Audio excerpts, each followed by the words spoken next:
सखी सैया हमार ए सखी सैया हमारो अरे निपटे नदान का करता सामान सब ज्ञान करता भौजी के खरी है पानी पियता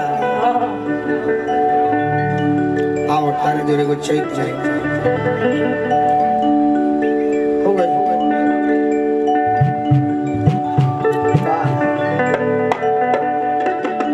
कि सखी सैया हमारो ए सखी सैया हमारो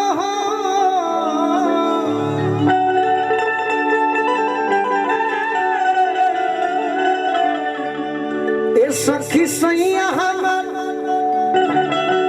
अरे निपटे नदान एकरा बाद एगो चाचा के शराबी पर सुनावे के भुला गई नहीं है सुनाई बढ़िया गीत सुनाई अब भौजी के खरी है छिला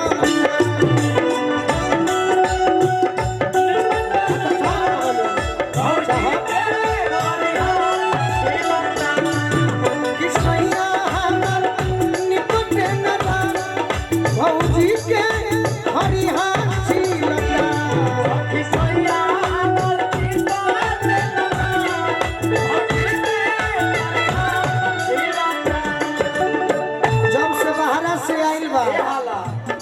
जब से बाहर से आई बा तो एक भोथर होई एक भोथर होई गईले सलाम भौजी के हरिहान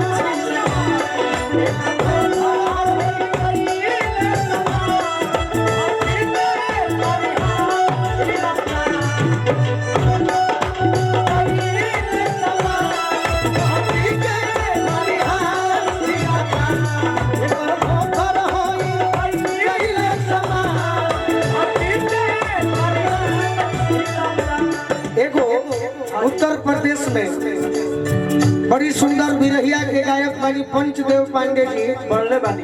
कल हमार बड़े भाई रवि जी सुनौलन कि हमरे गीत गा के वहाँ के हमार मनोबल के बढ़ावत तनी कौन गीत अब की गइल का कही आइबो ए मुनवा के पापा हाँ जी तो हमरा के का ले बाकी हमार बाबूजी एगो गाना गाओ कौन का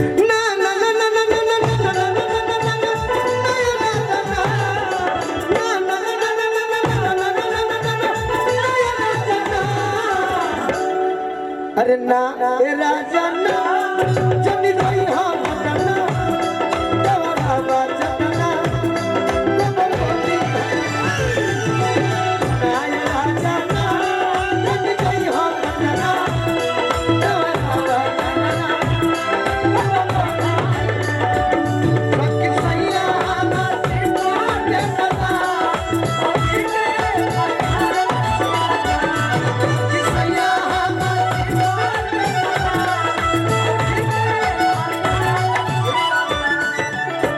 तरीके सखी का कही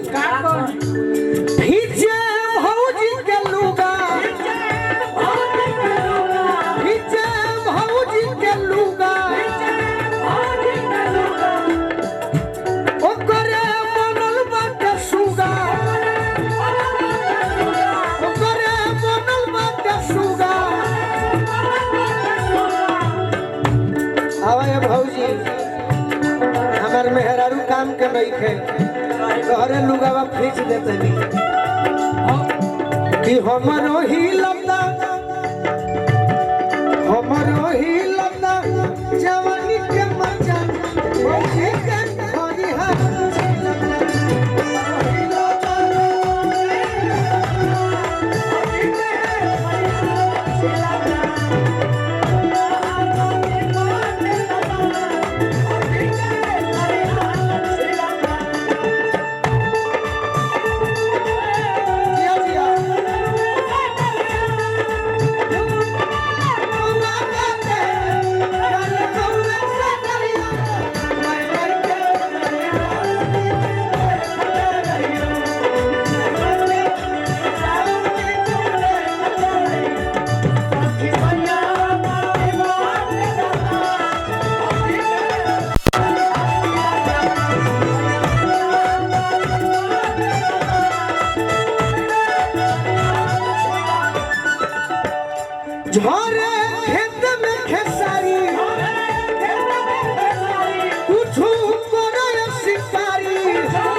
भइले चैते में चैते में अरे भइले चैते में हो